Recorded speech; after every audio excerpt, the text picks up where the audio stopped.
kick my soccer ball at night, so I can. You late, Jack? There's got to be a screenplay book somewhere that tells writers to make a character late, because that's how you avoid writer's block or something. Can't figure out what to say next? Make your character late for something. It won't matter, but then you can use that lateness as a springboard to something more interesting, like giving your character asthma. Go fetch the wine. Why don't you go fetch the wine? Kids.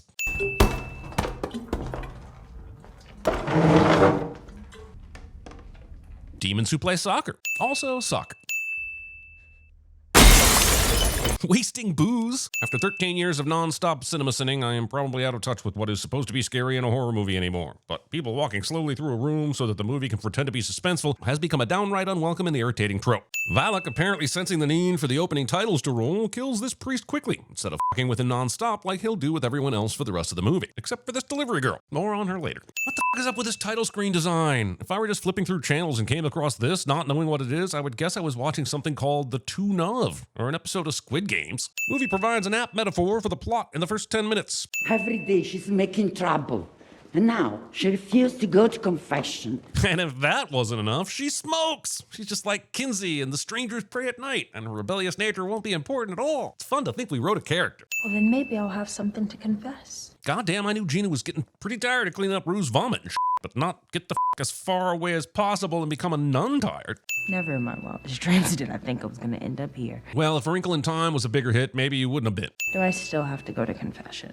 I think you've confessed enough. She confessed that racists in Mississippi burned her house down and that her father sent her here against her will. Those are not things to be sorry for. And who made Sister Irene the authority on whether something counts as a confession? Does she go to the Reverend Mother now and tell her, oh, don't worry, Sister Deborah confessed that life is shitty and f***ed up and people are dicks? Oops, did I break the seal of confession? Hell damn. In my imagination, Sister Irene swears a lot when the cameras aren't rolling. They learned that beneath their remote abbey was a terrible secret. Previously on The Nun, as told by a nun. This demon chose the most ungodly, the most blasphemous form. It chose to look like one of them. So are you saying the most blasphemous form a demon can take is as a nun? Why isn't the answer Jesus Christ? Maurice is back from the first one, where at the end he was possessed by Valak, and now he will eventually try to kill Lynn Shay. Thaisa Farmiga. And this is just Insidious 2, isn't it?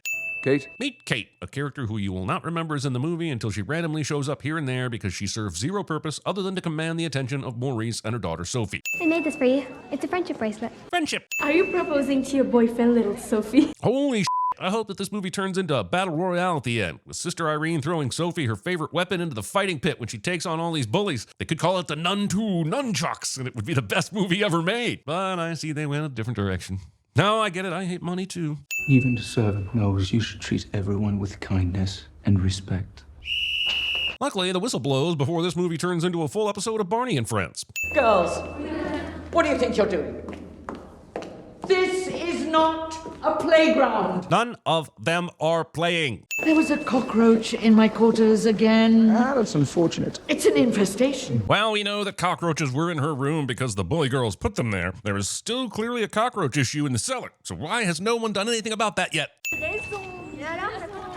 Thank God these bullies ran out to mock the delivery person, or else I wouldn't have been able to figure out that she's delivering goods at the boarding school.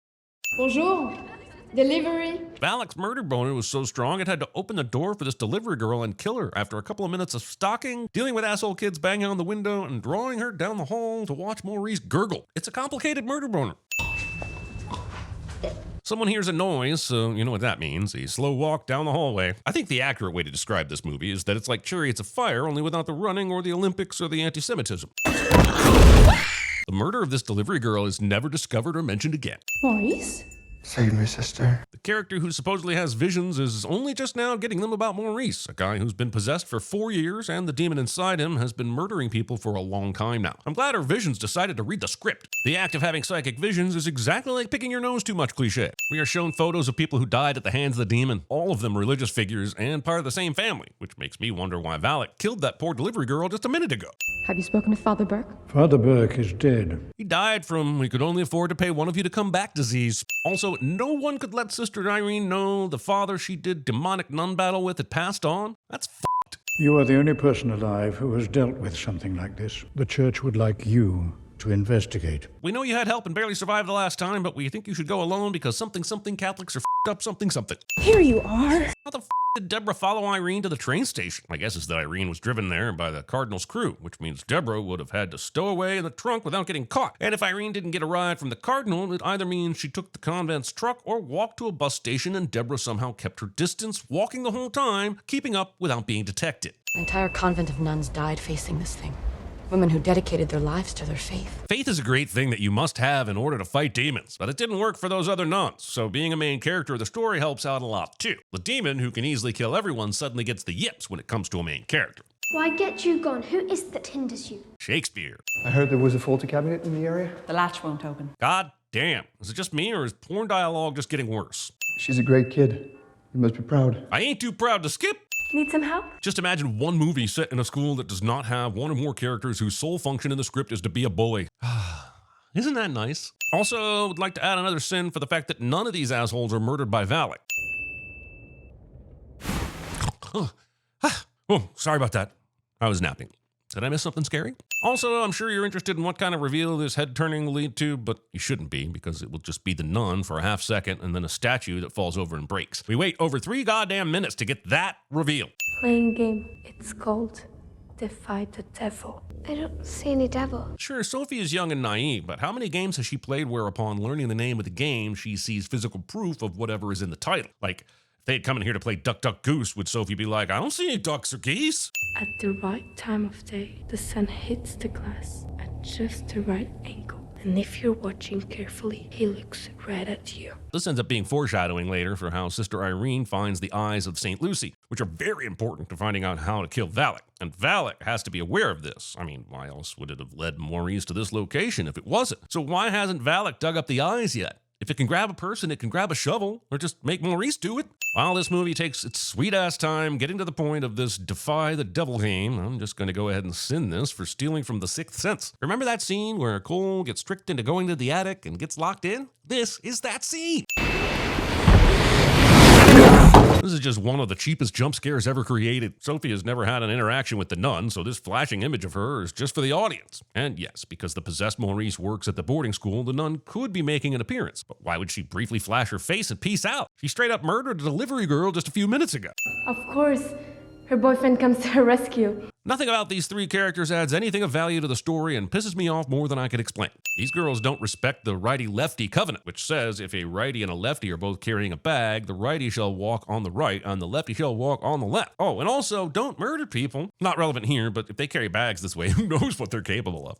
St. Lucy, patron saint of the blind. She was murdered by pagans. They lit her on fire, but she wouldn't burn. Thank God the church was kind enough to have this painting. And thank God Sister Deborah knew nothing about St. Lucy, so we could get this foreshadowing exposition dump that I'm so happy I spent the last 30 seconds listening to. But you might find him playing football in town. And by football, she means soccer. And by f*** you, I mean f*** you. Well, I have enough money to get me to Hungary, and from there the world is my oyster. In fact, you could say that I am hungry for oysters.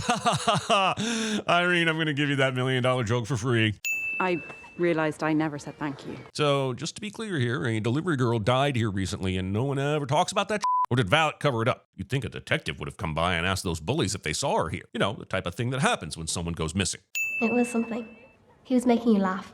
That is none of your business. I mean, I guess there was some laughing. Hello again.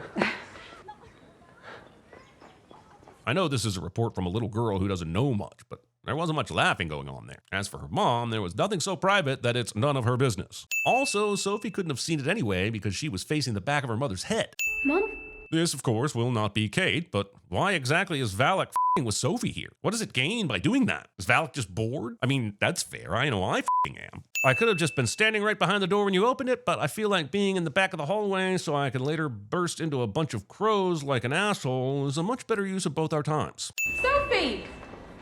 Where did you run off to? Obviously, the answer is up these stairs. And why wasn't Kate more concerned when she realized Sophie had not followed her back to class? Also, wait a minute. Are you telling me that Kate's been outside this whole time with the children? So What you're also telling me is that Kate was watching the children and she never saw Maurice standing there gripped in the throes of demon possession? Let me just take care of it. Sure, I'm glad the movie gives us the scene where, for some reason, the hotel clerk can't find their reservation. Because how else could Irene have wandered outside and found the kid from the beginning of the movie? It's so unnecessary, too, since Sister Astrid told her that she might find this kid playing soccer outside. They didn't need to have a whole can't find the reservation scene to make this happen. Also, what the is Deborah going to say to the hotel clerk that gets them a room? Irene is having a vision. This isn't Valak alternate reality or anything like that. So I find it incredibly weird that Irene's vision is a bunch of magazines turning their pages to form a collage of the nun. It's kind of fun, but it served no practical purpose for Irene. After all this, the vision finally shares something useful, but only after it tries to make an A in art class and wastes 2 full minutes of your time. I see they've scrapped the visions give her a bloody nose nonsense all of a sudden. Madame Laurent will now walk down this hallway using a flashlight, but I see a light fixture right there. Why does no one turn on lights in horror movies? Also, more exciting walking excitement. I guess because the door opened, Madame Laurent could think a student is in there or something, but it's odd she doesn't say anything like, who's that? Or, what the f*** are you doing in the chapel? But also another thing that would help is if she turned on the goddamn light.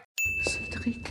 That's a weird way of saying, I think I just saw my dead child wandering around, so I should probably go get my head examined, or at the very least, get the f*** out of this chapel and learn to start remembering to turn lights on. Okay, first, pretending to be her dead kid, I'm gonna swing the incense burner and walk toward her real creepy like. And then, she'll shine her flashlight at me, but I'm gonna disappear, dropping the burner to the ground. And then, using my 4th power, I'll move the burner across the floor back into my waiting hands as I reappear as the kid. And then, I'll start swinging it again, but this time with murderous intent. Why don't you just do that in the first place? Because demons get paid by the hour, Clarence. You wanna get things done early? What are you, a company man? I had a vision. I saw what the demon wants. Some coveted prize, some ancient relic. It's been using Maurice to get it. It's going to kill him when it's done. How the hell did she get all that info from the vision? She saw the nun come out of a magazine stand, a random guy in a robe by fire killing some other random robed individual, and then the container she will find later with the eyes in it. Maurice wasn't even in the vision. It's been using Maurice to get it, driving him. We find out later that the demon is killing the descendants of St. Lucy in the effort to find her eyes, and I would love to know how the nun is conducting this investigation, knowing exactly where to go to find family members, but somehow completely whiffing on where the actual eyes are.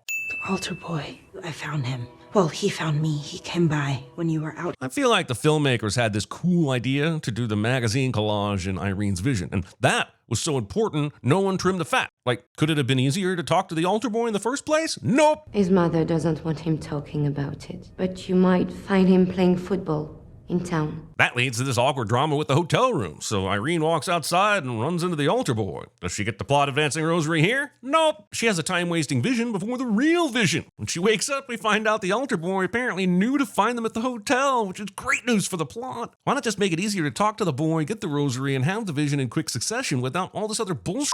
You could still do the collage thing, but cut out a full minute of it. That shit lasts 2 minutes.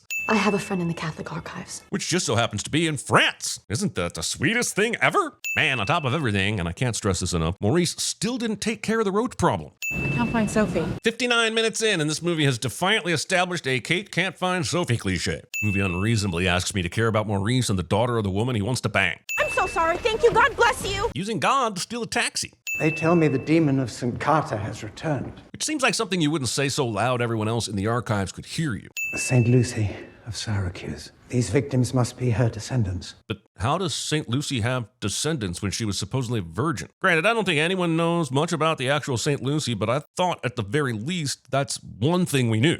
Also, was the poor delivery girl that Valak killed one of the descendants? If the nun is so singularly focused on getting a relic belonging to St. Mary's family, why go through the trouble of killing her? Unless the movie just needed a death to keep pretending to be a horror movie. When Lucy was murdered by pagans, her family escaped. They were hunted. And all this time they've been protecting a secret, the eyes of St. Lucy. I'd love to know the story about how the pagans murdered her, and then her scared and fleeing family still somehow got access to the eyes, but whatever. I guess she didn't have time to tell us that when 78% of this movie is someone walking around in a hallway. Why would it want that? It's a demon, and I'm just a glorified librarian. I couldn't begin to guess. And yet, that's exactly what this glorified librarian does immediately after saying this. It wants that power back. If we're in the business of believing in God and demons in this world, then I don't know why a demon acquiring a dead saint's eyes would give it extra power. Why would a demon be able to possess and use something holy? Why does God go, well, I strip you of your power, but, if you find someone's holy eyes, fair is fair. Who am I to object? Just as you use the blood of Christ at St. Carter, this is the way you send that thing back to hell. Except Sister Irene did not send the demon back to hell with the blood of Christ. She just sent it to Maurice. And so much murder has happened since. Why would the eyes of St. Lucy work any better? I mean, it was the blood of Christ.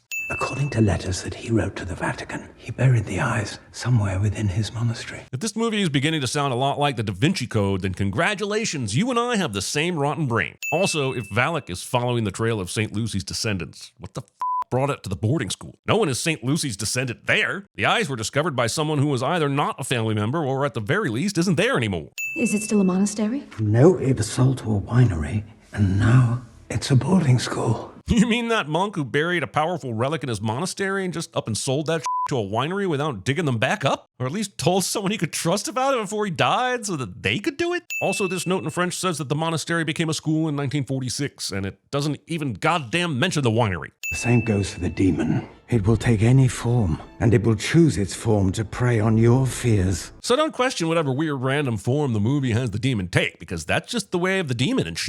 You must be prepared to stop it at all costs. My man, you are knowingly talking to one of the people who fought this demon before. Do you not think she knows what the to do? It's Portuguese too.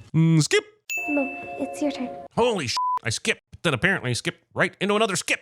Whoa, whoops. I guess the nun just collapsed from boredom and is taking Maurice down with her. So the nun is inside Maurice, but she can also do this bullshit while she's inside him. And also, Maurice seems completely fine after this and helps Kate and Sophie out of the room, so I can't tell whether she's still possessing him or just wasting our time. This appears to be the exact same painting that Ed Warren painted in The Conjuring 2, which would have been 1977, a little over 20 years after when this movie was set. It's inside of you. No. What's kind of hilarious about this movie is that Maurice has gone from job to job, walking away from each place he's worked where there have been horrific deaths exactly like the ones from the first movie, and this has never occurred to him. He either knew about the deaths and shrugged them off, or he has somehow been kept in the dark about them, and Valak has made him quit each job after every murder. I don't pretend to know how demon possession works, but I do know that it's very irritating that Valak decides that now is the time to fully possess Maurice, for reasons that make no sense at this point. If you have all sorts of power without controlling his full body, then why do you need to take this step now? Movie steals the smile from the movie Smile. Darkness imprisoning me! All I see! Absolute horror! I mean, can't you just kill her? Also, Sister Irene's back survives this. Good call on Sister Deborah's part. Now Valak will have no choice but to wait till Maurice passes concussion protocol before puppeteering him again. You think that'll hold him? It definitely won't, but I don't understand why you didn't just drag him down to the chapel where you are definitely going next. That way, if he wakes up and is all demony, Irene can just hold up her cross and say some words and subdue him again. You're gonna just leave him here in this random alcove like a bunch of dicks. He was headed in that direction. Again, does the nun know where the eyes are buried? Sure sounds like she does. And she's just been farting around this whole time instead of looking for them. Dar would have left some way for the other descendants to find it. Yes, he did, but the man sold his monastery to a winery. Why do you think he'd left something for the descendants to find? And how would they know about it? The guy wrote letters to the Vatican and didn't even tell them how to find it. Also, I'm sure we're going to hear a lot about this monastery guy in the future, a guy who not only set up a puzzle to find St. Lucy's eyes, but also possibly created a gateway for this goat devil thing to show up later. Anyway, I'm sitting him now, even if he never shows up again in another Conjuring movie. This guy is a dick. It's just a game the kids play. What kind of game? The sun shines through the window, and it makes the goat's eyes glow red. Sister Irene and Sister Deborah probably don't find the eyes of St. Lucy if Sophie isn't aware of this thing with the goat's eyes. And Sophie doesn't know about the thing with the goat's eyes if she wasn't harassed by those 3 asshole girls. So you saw it here first, guys. The nun too supports bullying. And look, the guy who apparently left a puzzle to solve for St. Lucy's descendants didn't think about what would happen if only one person showed up looking for it. And what would happen if they didn't arrive in time to watch the sun shining through the goat's eye. And you can't just get Gary off the street and help you because he isn't one of your descendants. Gary. I still remain floored that this asshole demon couldn't figure out where the eyes were, or did, but just left them there because the plot didn't allow it. It should also be noted at this point that the good guys are doing the demon's work for it. Yes, as the Catholic Archives guy said, Irene's going to need to use St. Lucy's eyes to send the demon back to hell. But the cardinal who sent her on this job in the first place didn't know that. And he didn't know what she would end up looking for, and he didn't give her any remedy for this demon other than deal with it. In the last movie, they had a whole hellmouth they could send the demon back to. Where was she supposed to send the demon if she didn't learn about the eyes? That's right, the goat is no longer in the stained glass window, and it's a whole different other demon than Valak. And for some reason, it shows up in a completely different area, and not here in the chapel. I guess this is another movie in the Conjuring universe that may or may not get made, but I will argue that the Vavitch already made a goat movie. Also, the appearance of a completely different demon is pretty confusing when you're watching this movie. There's absolutely no explanation for why Deborah decided to leave the party back at the chapel and why she decided to go on a stroll through the school. But she's not checking up on Maurice, and there's no other reason why she's here other than she's going to help the girls when the goat shows up. The eyes of St. Lucy. Once again, this type of discovery would probably have a lot more significance if I could understand why this will work over the blood of Jesus Christ. Between The Strangers Pray at Night and The Nun 2, I think there's more walking in these two movies than the entire Lord of the Rings trilogy. That specific reference to The Strangers Pray at Night is going to come off super weird when we watch this video 10 years from now, but just know I watched those movies pretty closely together in 2025. What the hell? My question as well. We've already got a demonic nun terrorizing everyone. Why do we also need a horned demon? There's barely 20 minutes left in this movie, and we're introducing new monsters? Maurice is throwing these women around like they're made of Play-Doh, and they barely get a scratch. Started to think all the characters' bodies in this movie are covered in several layers of plot armor. Valak has killed so many people by breaking a neck or something, but in this case, he needs to showboat. If it's me, I'm probably swinging this flashlight all over the place looking for something. But this girl knows she's in a movie that wastes time in an effort to be suspenseful, so she's going to take as long as possible. So the demon that once was a goat takes the form of the schoolmaster that died, and just why? Look, if this demon doesn't do anything functionally different from the other ones we've seen, then this is a hard pass if there's a movie about the goat in the works. Other than to freak these kids out, what purpose does this apparition of Madame Laurent with crazy eyes and bugs coming out of her mouth serve? This keeps feeling more and more like Insidious. This is the most a director has tried to imitate James Wan since Aquaman and the Lost Kingdom.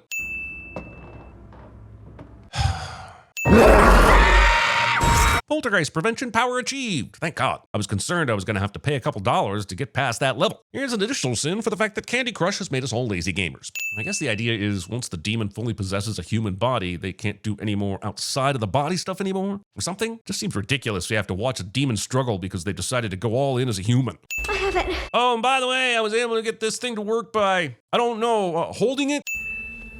And now Sister Irene will get closer to Maurice, even though she should know he's not free of the demon yet. I realize with the logistics and her vocation, Sister Irene has probably not seen a lot of movies, but she's encountered this same f***ing demon before. Did Valak just come out of Maurice's ass? I see the nun is superpowered now, with the eyes of St. Lucy, allowing her to multitask like Dr. Manhattan. She's got the ability to appear in multiple places at once and still possess Maurice, so why doesn't she go ahead and possess everyone in this room? Why not win for a change? Finally, Valak is going to take action and just kill these people. I guess playtime is over. Oh, it's just going to leave Sister Irene up in the air dangling until she can figure out a way to defeat Valak? Yeah, I guess that makes more sense. Irene is conveniently a descendant of St. Lucy so that she can claim victory in this movie. Of course, had Valak tried any other attack than trying to burn her to death, this wouldn't even be a factor. The wine. Ah, yes, the wine. The monastery was bought by a winery, so of course there's still wine here, even after it became a boarding school 10 years ago. Anyway, convenient wine turned into the blood of Christ is convenient. By the way, is there any reason for Valak to stay here now? Maybe it's mad. Maybe it wants revenge. I don't know. What I do know is that now that it has what it wants, who gives a f*** about Irene and the rest of the people here? This nun needs to fly away like Sally Field and forget these assholes. This is the cup of my blood. So now you think the blood of Christ will work. But why? Are they just spitballing at this point? The blood of the new and everlasting covenant that will be shed for you and for all, so that your sins may be forgiven. Not in this video. Once again, the protagonist gets super lucky since Valak was just chilling in the direct path of 100 barrels of wine. Just imagine if the nun was floating 5 feet above this spot. I would probably care about this hug more if this movie didn't care so little about these two characters, which makes me often forget they are mother and daughter. I don't know how to feel about Maurice being okay at the end of this movie. I mean, we already saw the end of the first Nun movie, where they made him reveal that Ed and Lorraine Warren had to fight the demon inside him. So even after all that blood of Christ drenching him, apparently there's still a Valak there, somehow. Oh, don't worry, there is more walking. It's Father Gordon. He says it's an emergency. Hearing that the person on the other line is calling you about an emergency, but holding the phone to your chest for several seconds instead of just answering right away. Yes, Father. How can we help? Is this about Thanos? I bet it's about Thanos.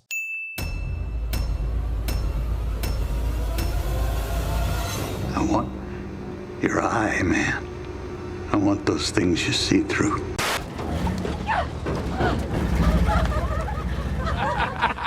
We are laughing. Sister Deborah? Doctor? Doctor? I don't want to scare anyone, but I'm going to give it to you straight about Jason. His body was never recovered from the lake after he drowned. Please, sir. I want some more. Mom? Mom? Mom! Mom! Mommy! Mommy! Mama! Ma! Trick or treat, motherfucker.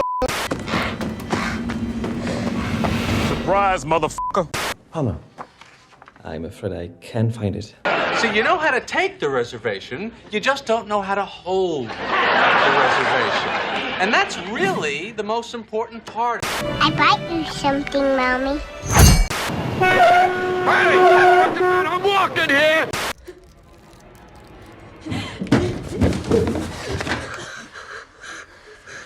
I shouldn't have gone in there.